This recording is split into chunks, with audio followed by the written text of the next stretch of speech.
এর আগের দিন সুবিধা স্যারের সরল সূত্র চ্যাপ্টারের আমরা 23 পর্যন্ত অঙ্কগুলো করেছিলাম। আজকে করব 24 থেকে। তাহলে 24 নম্বর অঙ্কটা হচ্ছে যে 30,000 টাকা এক ব্যক্তি দুই ছেলের নামে, যার বয়স ছিল একজনের 10 বছর, একজনের বয়স ছিল 14 বছর। এবার যখন তাদের বয়স 18 বছর হয় তখন সে কতটা, তাদের বয়স যখন 18 বছর হয় তখন কিন্তু সুদ দুটো কী হয়েছিল, সমান হয়েছিল। তাহলে কোন ছেলের জন্য কত টাকা রেখেছিল সেটা আমাকে বের করতে হবে। তাহলে এখানে সুদের হারটা কত দিয়েছে, 10। তাহলে আমি এখানে ধরে নিলাম যে 100 টাকা দুটো ছেলের জন্য রেখেছিল। তাহলে 100 টাকা যদি রাখে তাহলে এই ছোট ছেলেটা কত বছর ছিল, যখন 10 বছর থেকে 18 বছর মানে 8 বছর ছিল ছোট ছেলেটার। তাহলে 8 বছর মানে কি, 8 বছর মানে হচ্ছে 10%। 10% কথাটা মানে কি, 100 টাকাতে 1 বছর সুদ 10 টাকা যদি হয়, 100 টাকাতে 1 বছর সুদ যদি 10 টাকা হয়, তাহলে 8 বছর 8 10 কত টাকা হচ্ছে, 80 টাকা হচ্ছে। তাহলে এটা সবসময় এদিই ভাস হয়ে যাবে, মানে এখানে হয়ে যাবে কত, 80 টাকা। ঠিক আছে। এবার বড় ছেলেটা 14 বছর বয়স, যখন 18 বছর হয় তখন কত বছর হচ্ছে, 4 বছর। তার মানে বড় ছেলের টাকাটা কত বছর ছিল ব্যাংকে, 4 বছর ছিল। তাহলে 1 বছরে যদি 10 টাকা হয় তাহলে 4 বছরে ক টাকা হবে, 40 টাকা। তাহলে এটা রিভার্স হয়ে এখানে চলে যাবে 40 টাকা। তাহলে এই দুটোর যদি আমি অনুপাত করি, তাহলে কত হবে, 1:2 হবে, কাটাকাটি করে 1:2 হয়ে যাবে। তাহলে এখান থেকে আমি দেখতে পাচ্ছি এবার টোটাল হচ্ছে আমার কত, 30,000 টাকার টোটাল হচ্ছে 30,000 টাকা। এবার 30,000 টাকার মধ্যে যে ছোট ছেলের যার বয়স ছিল 10 বছর, তার কত ভাগ ছিল, 1 ভাগ টাকা ছিল ব্যাংকে রাখা। আর যেটা বড় ছেলে ছিল 14 বছর যার বয়স, তার জন্য কত ভাগ রেখেছিল, 2 ভাগ। তাহলে 30,000 টাকাকে টোটাল যদি আমি 3টা ভাগ করি, তাহলে এক এক ভাগে কত টাকা করে পড়বে, 30,000 টাকা 3টা ভাগ করছি, তাহলে এক এক ভাগে 10,000 টাকা করে পড়বে। ঠিক আছে। এক এক ভাগে যদি 10,000 টাকা করে পড়ে, তাহলে ছোট ছেলের অর্থাৎ যার বয়স ছিল 10 বছর, তার জন্য কত টাকা, তার মানে নিশ্চয় তার জন্য 10,000 টাকা রেখেছিল। এবার বড় ছেলের কত টাকা হবে, 2 ভাগ, মানে এক ভাগে যদি 10,000 হয় তাহলে 2 ভাগে নিশ্চয় কত টাকা হবে, নিশ্চয় 20,000 টাকা হবে। তাহলে এখানে উত্তরটা কি চেয়েছে, এখানে উত্তরটা যে বড় ছেলের মানে কত টাকা রেখেছিল বড় ছেলে, তাহলে বড় ছেলে কত হাজার টাকা রেখেছিল, 20,000 টাকা, যেটা বিতে আছে। তাহলে 25 নম্বর অঙ্কটা হচ্ছে যে এক ব্যক্তি 13,000 টাকা 3টি ব্যাংকে এমনভাবে রাখলো যে প্রথম অংশে 5% হারে 4 বছর, তারপর দ্বিতীয় অংশ 6% হারে 5 বছর, আর তৃতীয় অংশ হচ্ছে 8% হারে 5 বছর রাখলেন। দিয়ে কী হলো, তাদের সুদটা সমান হলো। তাহলে বলছে প্রথম অংশটি কি। তাহলে এই অঙ্কটা, এর যে আগের অঙ্কটা ছিল যে দুটি অংশের সুদ যখন সমান হচ্ছিল, তখন কিন্তু আলাদা প্রসেস ছিল। মানে এই এখন যে প্রসেসটা করাবো সেই প্রসেসে কিন্তু আগের অঙ্কগুলো হবে, কিন্তু আগের প্রসেসে এখনকার অঙ্কগুলো হবে না। এটা কী করে করবো দেখি। যে আমি ধরে নিলাম যে আসল হচ্ছে কত, 100 টাকা। 100 টাকা যদি হয় তাহলে 100 টাকায় 5% হারে 4 বছরের সুদ ক টাকা হবে, 100 টাকাতে 1 বছরে 5 টাকা, 4 বছরে 4 5 20 টাকা। তাহলে এখানে কী করবো, সবসময় 1/20 করবো। তারপর হচ্ছে অনুপাত, এটা কত হবে, 1 বছরে হচ্ছে 6 টাকা, 5 বছরের 5 6 30 টাকা, তাহলে 1/30। তারপরেরটা কত হবে, 1 বছরে 8 টাকা, তাহলে 5 বছরে 5 8 কত টাকা হচ্ছে, 40 টাকা হচ্ছে। প্রত্যেকে একটা করে জিরো আমি কেটে দিচ্ছি, দেখো হচ্ছে 2 3 আর 4-এর লসাগু করতে হবে। তাহলে 2 আর 3 4-এর লসাগুটা কত হচ্ছে, তাহলে এখানে 12 হচ্ছে তাদের লসাগু। তাহলে প্রত্যেকটাকে 12 দিয়ে আমি গুণ করছি, প্রত্যেকটাকে 12 দিয়ে গুণ করে যেটা হবে, তাহলে এখানে হচ্ছে কত, 3 হলো, এখানে হচ্ছে 4 হলো, আর এখানে হচ্ছে 6 হলো। তার মানে কত হচ্ছে, 6:4:3 হচ্ছে। তাহলে এখান থেকে একটা সিদ্ধান্ত পেলাম কি, যে টোটাল প্রথম অংশের কটা ভাগ, 6টা ভাগ, দ্বিতীয় অংশ কটা ভাগ, 4টা ভাগ, তৃতীয় অংশ কটা ভাগ, 3টে ভাগ। তাহলে টোটাল কটা ভাগ হচ্ছে, টোটাল হচ্ছে 6 4 10 আর 1 3 13টা ভাগ। তাহলে এই 13,000 টাকাকে যদি আমি 13টা ভাগ করি, 13,000কে যদি 13টা ভাগ করি, তাহলে এক এক ভাগে 1,000 করে পড়বে। তাহলে আমাকে বলেছে যে প্রথম অংশের কত টাকা ছিল, তাহলে প্রথম অংশ কটা ভাগ, 6টা ভাগ। তাহলে এক এক ভাগে যদি আমার কত হয়, 1,000 টাকা হয়, তাহলে 6টা ভাগে কত হবে, নিশ্চয়ই 6,000 টাকা হবে। তাহলে আমার কি এই দেখা কারেক্ট অ্যান্সার। 26 নম্বর অঙ্কটা হচ্ছে যে 5400 টাকা এমন দুটি ভাগে বিভক্ত করি যাতে প্রথম অংশের 8% হারে 5 বছরের সুদ আসল আর দ্বিতীয় অংশের 5% হারে 6 বছরের সুদ আসল সমান হবে। তাহলে প্রথম অংশটি কত, না দুটি অংশ কী কী? তাহলে আমরা কি করব, একই রকম আমি ধরে নিলাম যে 100 টাকা কি আসল ধরে নিলাম। 100 টাকা যদি আসল হয় তাহলে 8% হারে কত, 5 বছরের সুদ কত টাকা হচ্ছে, 5 বছর হচ্ছে 5 8 40। এবার 40 টাকা যদি সুদ হয় তাহলে সুদ আর আসল কত হবে, তাহলে 100 টাকা আমি জুড়ে দেবো, তাহলে সুদ আসল হয়ে যাবে কত, 140 টাকা। রিভার্স হয়ে যাবে দুটো অংশের ক্ষেত্রে। এবার এক্ষেত্রে কত হচ্ছে 5 6 30 টাকা, আর যদি আসলটা জুড়ে দিই তাহলে হচ্ছে 130। তাহলে একটা জিরো কেটে গেল, কত হচ্ছে 13 14 হচ্ছে। তাহলে প্রথম ক্ষেত্রে যেটা 8% হারে রেখেছিল সেটা কত ভাগ, 13 ভাগ, আর যেটা 5% হারে রেখেছিল সেটা হচ্ছে 14 ভাগ। এটা কত 8% হারে, আর এটা হচ্ছে 5% হারে। তাহলে টোটাল আমার কটা ভাগ হচ্ছে, 27টা ভাগ হচ্ছে, এদিকে 13টা আর 14টা, টোটাল 27টা ভাগ। এবার 27টা এই 54কে 27টা যদি ভাগ করি তাহলে এক এক ভাগে কত টাকা করে পাবে, এক এক ভাগে কত করে পাবে, 200 টাকা করে পাবে। এক এক ভাগে যদি 200 টাকা করে পাই তাহলে অংশ দুটি কী কী হবে, এক এক ভাগে 200 টাকা হলে এটা হচ্ছে 2600, আর এটা হচ্ছে কত হবে 2800। তাহলে 13 আর 14 যোগ করলে কত হচ্ছে, টোটাল ভাগটা হচ্ছে 27।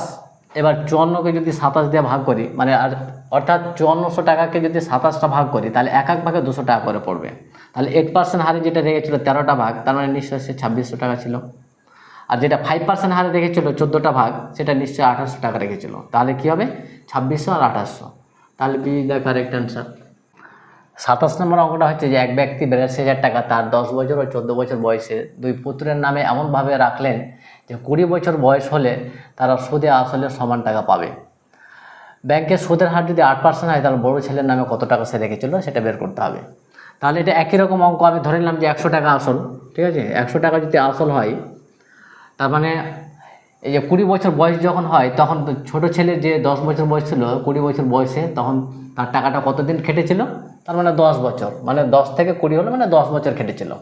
তাহলে 8% হারে এক বছরে যদি 8 টাকা হয় তাহলে 10 বছরে ক টাকা হবে, 8 10 80 টাকা। তাহলে সুদ হচ্ছে 8 10 কত হলো, 80 টাকা হলো। এবার 100 টাকা আসল, তার মানে সুদ আসল কত হচ্ছে 8% যেটা হারে ছিল 14 বছর বয়সের, 10 বছর বয়সে, 14 বছর না 10 বছর বয়সে। তাহলে এখানে সুদ আসল কত টাকা হচ্ছে, রিভার্স হয়ে যাবে, মানে 100 কত হচ্ছে 80 টাকা হচ্ছে।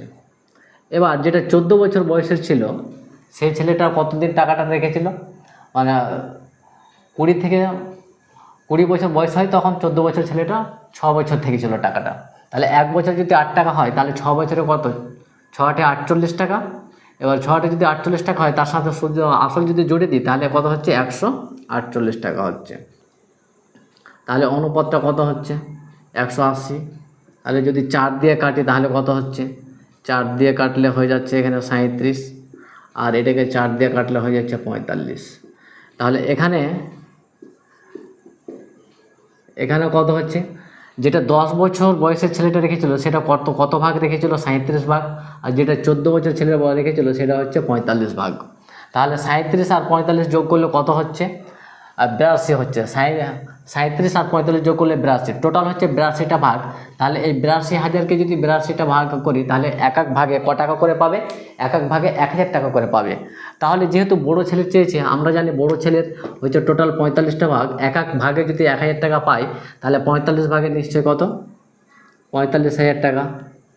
তাহলে বড় ছেলের জন্য কত হাজার টাকা রেখেছিল, 45,000 টাকা। তাহলে সেই দেখার একটা অ্যান্সার।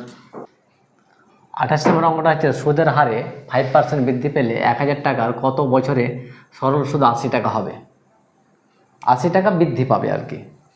তাহলে যদি আমি এখানে 1000 টাকা আছে, এই 1000 টাকার 5% মানে কি, আগে 1000 টাকার 10% মানে এক ঘরে আগে দশমিক মানে হচ্ছে 100 টাকা, আর 5% মানে 100 টাকার অর্ধেক বলে 50 টাকা। তাহলে 5% হারে 50 টাকা হচ্ছে কত, যে 50 টাকা হতে তাহলে সময় লাগছে কত 1 বছর, 50 টাকা হতে সময় লাগছে 1 বছর, তাহলে যেহেতু 80 টাকা বৃদ্ধি পেয়েছে, তাহলে 80 টাকা বৃদ্ধি পেতে সময় কত লাগবে? তাহলে অ্যাকচুয়ালি আসলটা না সুদটা কত থেকে কত বেড়েছে, তাহলে সময়টা তত বাড়বে। তাহলে এখানে আমি দেখছি যে কত গুণ বেড়েছে সুদটা, তাহলে 50 কত গুণ, তাহলে অ্যাকচুয়ালি 80কে 50 দিয়ে ভাগ করতে হবে। 80কে 50 দিয়ে যদি ভাগ করি, 80কে যদি 50 দিয়ে ভাগ করি তাহলে 80/50, এটা তার মানে আমাদের সুদটাকে, এই সুদটা নিয়ে আসতে গেলে কত দিয়ে ভাগ করতে হবে? 8/5 দিয়ে কী করতে হবে? গুণ করতে হবে, তাহলে এই সুদটা পাওয়া যাবে। তাহলে আগের সময়টাকে যদি আমি এই সময়টা দিয়ে কি করি? গুণ করি, তাহলে কি হবে? এখন যে 80 টাকা হতে কত বছর লাগবে সেটা বেরিয়ে যাবে। তার মানে এটাকে যদি 8/5 দিয়ে গুণ করি তাহলে কত হবে? 8/5কে যদি গুণ করি তাহলে 1/3/5 হবে। এটা একটা হলো। এবার যদি বলে কেউ যে সেটাকে আমি ত্রৈমাসিক পদ্ধতিতে বের করবো, তাহলে সেটাকে এভাবে করা যাবে যে যেদিকে জিজ্ঞাসা চিহ্ন আছে সে সংখ্যাটাকে দেখে দেখে লিখে দিলাম। এবার যেহেতু এটা সরল সম্পর্কের জন্য ওটা উল্টে গেল, ঠিক আছে, তাহলে কাটাকাটি করলে একই অ্যান্সার হচ্ছে কত? 8/5 মানে হচ্ছে 1/3/5। এটা একটা হচ্ছে। এবার যদি বলে এটাকে যে এই কনসেপ্টে না করে আমি ফর্মুলার কনসেপ্টে করাবো, তাহলে দেখো যে ফর্মুলা কনসেপ্টে কী হয়। তাহলে এখানে আমাকে কী চেয়েছে? যেহেতু এখানে 5% বৃদ্ধি পেলে কত টাকা বৃদ্ধি পায় বলছে? 80 টাকা বৃদ্ধি পায়। ওই জন্য এখানে সরাসরি ফর্মুলা বসিয়ে কিন্তু হয়ে যাবে। তাহলে এখানে যার মানটা চেয়েছে সেটা হচ্ছে টি মানে হচ্ছে সময়, সময়টা হচ্ছে কি? বছরে। তাহলে টি সমান আমরা জানি কি? আই ইন্টু কত? আই ইন্টু আমরা 100 জানি, টি সমান বাই হচ্ছে কত? P R. তাহলে আয়ের মানটা কত? এখানে 80 টাকা। এবার পি এর মানটা কত? 1000 টাকা। আর আর এর মানটা কত? 5। তাহলে এই দুটো কেটে গেল, এটা কেটে গেল, তাহলে থাকছে আমার কত? 8/5 থাকছে। এটাকে যদি আমি পূর্ণ ভাঙে তাহলে কত হবে? একই অ্যান্সার আসছে যেটা এতে আছে। 29 নম্বরটা হচ্ছে সুদের হারে 2% বাড়লে কত টাকার 10 বছরের সুদ 100 টাকা বেশি পাওয়া যাবে? তাহলে এই অঙ্কটা আমাকে কী চেয়েছে? আমাকে চেয়েছে যে কত টাকা, মানে আসলটা আমাকে চেয়েছে, ঠিক আছে। তাহলে আমি ধরে নিলাম যে 100 টাকা হচ্ছে আসল, ঠিক আছে। 100 টাকা কি? আসল। তা 100 টাকা যদি আসল হয় তাহলে ওটা 1 বছরে 2 টাকা যদি সুদ হয় তাহলে 10 বছরে ক টাকা হবে? 10 বছরে 20 টাকা সুদ হবে। কিন্তু ওরা বলছে সুদ 20 টাকা না, সুদ হচ্ছে আমার কত? 100 টাকা। তাহলে এখানে যদি 100 টাকা হয় তাহলে আমাদের সুদটা কত গুণ বেড়েছে? 5 গুণ বেড়েছে। তার মানে নিশ্চয়ই আসলটাও 5 গুণ বাড়বে, মানে 500 টাকা হচ্ছে আসল। এটা একটা নিয়ম গেল। এবার যদি কেউ বলে যে সেটা সূত্র ধরে করাবো, তাহলে এখানে আমাকে পি এর মান বের করবে। তাহলে পি সমান আমরা কী লিখব? আই ইন্টু কত? 100 বাই হচ্ছে কত? টি আর। আয়ের মানটা এখানে কত? আয়ের মানটা হচ্ছে 100 টাকা। টি এর মানটা হচ্ছে 2, না টি এর মানটা হচ্ছে এখানে 10। সুদের হার 2, একটা কাটলো, এই ক্ষেত্রে সেটা 500 টাকা হচ্ছে, যেটা শীতে আছে। 30 নম্বর অঙ্কটা হচ্ছে সুদের হার 2% বাড়লে 6000 টাকা 3 বছরের কত টাকা বেশি সুদ পাওয়া যাবে? তাহলে এখানে 6000 টাকা 3 বছরের সুদ বের করতে বলছে 2% হারে। তাহলে এখানে টোটাল আসল টাকাটা হচ্ছে 6000 টাকা। এবার 6000 টাকা 2% কী করে বের করবো? 6000 টাকা 10% মানে কি? 1 ঘর আগে দশমিক, মানে 600 টাকা। এবার যদি 1% বলি তাহলে আরও 1 ঘর আগে দশমিক, মানে হচ্ছে 60 টাকা। তাহলে 1%-এর সুদ যদি 60 টাকা হয়, 1 বছরের সুদ যদি 60 টাকা হয় 1%-এর, তাহলে 2% 60 দুগুণে 120 টাকা হচ্ছে। তাহলে 60 দুগুণে 120 টাকা যদি 1 বছরের সুদ হয়, তাহলে 3 বছরের সুদ সেটাকে 3 দিয়ে গুণ করতে হবে। তাহলে 120কে এটা হচ্ছে 1 বছরের সুদ। এবার 3 বছরের সুদ যদি বের করি তাহলে 3 দিয়ে গুণ, তার মানে হচ্ছে 360 টাকা। এবার যদি বলি যে এটাকে আমি ফর্মুলার সাহায্য করব, তাহলে আমাকে কী বের করতে হবে? সুদ, মানে আই ইকুয়াল হচ্ছে P T R by 100। P T R by 100। P এর মান এখানে হচ্ছে 6000 টাকা, টি এর মান হচ্ছে 3, আর এর মান হচ্ছে 2।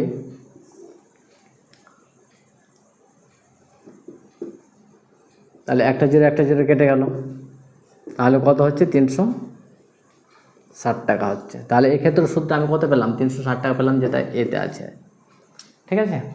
তাহলে 31 নম্বর অঙ্কটা হচ্ছে, এক ব্যক্তি কোনো ব্যাংকে 10 বছরের জন্য 10,000 টাকা ও 20,000 টাকা আলাদাভাবে জমা রেখে দেখলেন যে সুদের পার্থক্য 5,000 টাকা হয়েছে। তাহলে সুদের হারটা কত? তাহলে এক্ষেত্রে আমি দেখতে পাচ্ছি যেহেতু সুদের হার দুই ক্ষেত্রে সমান, তাহলে 10 বছর পর তাদের টাকাটা কি হতো? সমান হওয়ার কথা ছিল, কিন্তু সমান হয়নি। কারণ এখানে দুই জায়গাতে কিন্তু দুই রকম টাকা রেখেছে। এক জায়গায় রেখেছে কত? 10,000 টাকা, আর অন্য জায়গায় রেখেছে কতটা হাজার টাকা? 20,000 টাকা রেখেছে। তাহলে এই যে আমার পার্থক্যটা হয়েছে 5,000 টাকা, অ্যাকচুয়ালি 5,000 টাকা পার্থক্য হয়েছে ওই আমার আসলটা পার্থক্যের জন্য কিন্তু হয়েছে। তাহলে ক টাকা পার্থক্য হয়েছে? এখানে 5,000 টাকা পার্থক্য হয়েছে। কেন? কারণ 10,000 টাকা ছিল, 20,000 টাকা হয়ে গেছে, ওই জন্য কিন্তু। এবার বাড়তি যে 10,000 টাকা ছিল, বাড়তি যে 10,000 টাকা হয়েছে, ওই 10,000 টাকার জন্যই কিন্তু বেশি, 10,000 টাকার জন্য কিন্তু বেশি টাকাটা হয়েছে কত? 5,000 টাকা। তাহলে আমি বলতেই পারি যে এই 10,000 টাকার 10 বছরের সুদ কত টাকা? 500 টাকা, না 5,000 টাকা। 10,000 টাকার 10 বছরের সুদ যদি 5,000 টাকা হয়, তাহলে 10,000 টাকার 1 বছরের সুদ ক টাকা? তাহলে এটাকে আমি কী করবো? 10 দিয়ে ভাগ করবো। তাহলে 5,000কে 10 দিয়ে ভাগ করলে হয়ে যাবে আমার কত টাকা? 500 টাকা।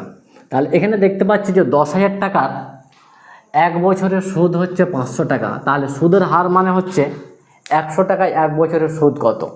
তাহলে আসলটা তাহলে এখন কত হবে? 100 টাকা। তাহলে আগে ছিল 10,000 টাকা, সেটাকে কত দিয়ে ভাগ করলে 100 টাকা হয়েছে? নিশ্চয়ই 100 টাকা দিয়ে।